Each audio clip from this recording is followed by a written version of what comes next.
ಪೂಜ್ಯಾಯ ರಾಘವೇಂದ್ರಾಯ ಸತ್ಯಧರ್ಮರತಾಯ ಚ ಭಜತಾಂ ಕಲ್ಪವೃಕ್ಷಾಯ ನಮತಾಂ ಕಾಮಧೇನುವೆ.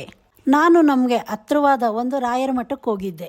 ಅಲ್ಲಿ ನಾನು ಪ್ರತಿಯೊಂದು ವಾರ ಹೋಗೋದಕ್ಕೂ ಪ್ರಯತ್ನ ಪಡ್ತೀನಿ. ಅದು ಮುಖ್ಯವಾದ ರಾಯರ ದಿನ ಗುರುವಾರ. ಪ್ರತಿಯೊಂದು ಗುರುವಾರನೂ ನಾನು ಅಲ್ಲಿಗೆ ಹೋಗ್ತೀನಿ.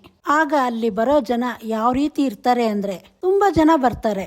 ಆದರೆ ಇದರಲ್ಲಿ ವಿಶೇಷತೆ ಏನು ಅಂದರೆ ಅಲ್ಲಿಗೆ ಬರೋ ರಾಯರ ಭಕ್ತರು ರಾಯರನ್ನ ನೋಡೋದಕ್ಕೆ ಅವರು ಅಷ್ಟೇ ತಪ್ಪದೆ ರಾಯರ್ ನೋಡೋದಕ್ಕೆ ಪ್ರತಿ ವಾರನೂ ಬರ್ತಾರೆ. ನಾನು ಅಲ್ಲಿಗೆ ಪ್ರತಿ ವಾರನೂ ಹೋಗ್ತೀನಿ. ಇದರಿಂದ ನಾನು ಗಮನಿಸಿದ್ದು ಏನು ಅಂದರೆ ಮೊದಲನೇ ಸತಿ ಯಾರೆಲ್ಲ ಬರ್ತಾರೋ ಅವರು ತುಂಬ ದುಃಖದಿಂದ ಬರ್ತಾರೆ. ಆದರೆ ಅವರು ಒಂದು ಸತಿ ಬಂದರು ಅಂದರೆ ಅವರು ಪ್ರತಿ ವಾರ ಬರೋದಕ್ಕೂ ಶುರು ಮಾಡ್ತಾರೆ. ಮತ್ತೊಂದು ಸಲ ಅವ್ರನ್ನ ನೋಡಿದಾಗ ಅವ್ರ ಮುಖದಲ್ಲಿ ಏನೋ ಒಂಥರ ಸಂತೋಷ ಇರುತ್ತೆ.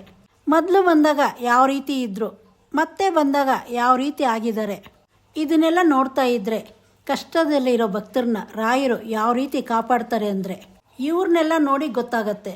ಮತ್ತೊಂದು ಏನು ಅಂದರೆ ರಾಯರಿರೋ ಯಾವುದೇ ಮಠಕ್ಕೆ ಹೋಗಲಿ ಆಗ ನಮ್ಮ ಮನಸ್ಸಿಗೆ ಎಷ್ಟು ಶಾಂತಿ ಸಿಗತ್ತೆ ಅಂದರೆ ಎಷ್ಟು ಕಷ್ಟ ಇದ್ದರೂ ಮುಂದೆ ಒಳ್ಳೆಯದಾಗತ್ತೆ ಅಂತ ಒಂದು ನಂಬಿಕೆ ಬರುತ್ತೆ, ಧೈರ್ಯ ಉಟ್ಕೊಳ್ಳುತ್ತೆ.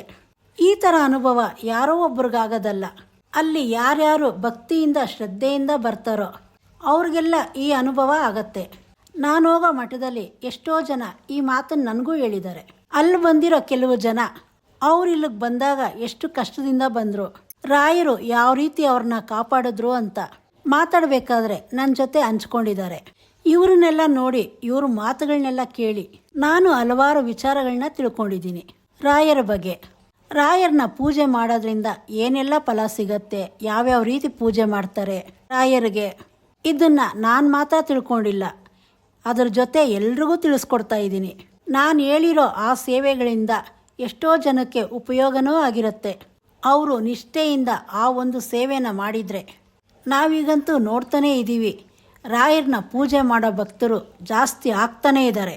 ತುಂಬ ಕಡೆ ಕೇಳೂ ಇರ್ತೀರಿ, ಎಷ್ಟೋ ಜನ ಹೇಳ್ತಾ ಇರ್ತಾರೆ ನಾನು ತುಂಬ ಕಷ್ಟದಲ್ಲಿದ್ದೆ, ನನಗಿವಾಗ ಒಳ್ಳೇದಾಗಿದೆ ಅಂದರೆ ರಾಯರೇ ಕಾರಣ ಅಂತ. ಈ ರೀತಿ ಆಗ್ತೀನಿ ಅಂತ ಕನಸಲ್ಲೂ ಅಂದ್ಕೊಂಡಿರಲಿಲ್ಲ. ಈ ರೀತಿ ಹಲವಾರು ಜನ ಹೇಳಿದ್ದಾರೆ. ಖಂಡಿತವಾಗ್ಲೂ ರಾಯರು ಎಲ್ರಿಗೂ ಒಳ್ಳೇದು ಮಾಡ್ತಾರೆ. ಅದಕ್ಕೆ ಒಂದು ಸಮಯ ಅಂತ ಬರಬೇಕು. ರಾಯರನ್ನ ನಾವು ಒಲಿಸ್ಕೊಬೇಕಂದ್ರೆ ನಾವು ಒಬ್ರಿಗೆ ಒಳ್ಳೇದು ಮಾಡಬೇಕು. ನಾವು ಇನ್ನೊಬ್ರಿಗೆ ಮಾಡೋ ಸಹಾಯದಿಂದ ಅದರ 10 ಫಲ ರಾಯರು ನಮಗೆ ಕೊಡ್ತಾರೆ. ಮತ್ತೆ ಆ ಮಠದಲ್ಲಿರೋ ಅರ್ಚಕರು ನನಗೊಂದು ಸೇವೆ ಬಗ್ಗೆ ತಿಳಿಸ್ಕೊಟ್ರು. ಆ ಸೇವೆ ಮಾಡೋದ್ರಿಂದ ಏನೆಲ್ಲ ಉಪಯೋಗಗಳಿದೆ, ಯಾವ ರೀತಿ ಆ ಸೇವೆ ಮಾಡಬೇಕು, ಏನು ಆ ಸೇವೆ, ಅದನ್ನು ನಾನು ನನ್ನ ಮುಂದಿನ ವಿಡಿಯೋದಲ್ಲಿ ತಿಳಿಸ್ಕೊಡ್ತೀನಿ. ಇದೇ ಥರ ಇನ್ನೂ ಒಳ್ಳೊಳ್ಳೆ ಉಪಯುಕ್ತ ಮಾಹಿತಿಗಳನ್ನ ತಿಳಿಸ್ಕೊಡ್ತೀನಿ. ಈ ಮಾಹಿತಿಗಳನ್ನ ನೀವು ತಿಳ್ಕೊಳ್ಳೋದಕ್ಕೆ ಚಾನಲ್ನ ಸಬ್ಸ್ಕ್ರೈಬ್ ಮಾಡ್ಕೊಳ್ಳಿ. ರಾಯರಿದ್ದಾರೆ ಅಂತ ಕಮೆಂಟ್ ಮಾಡಿ.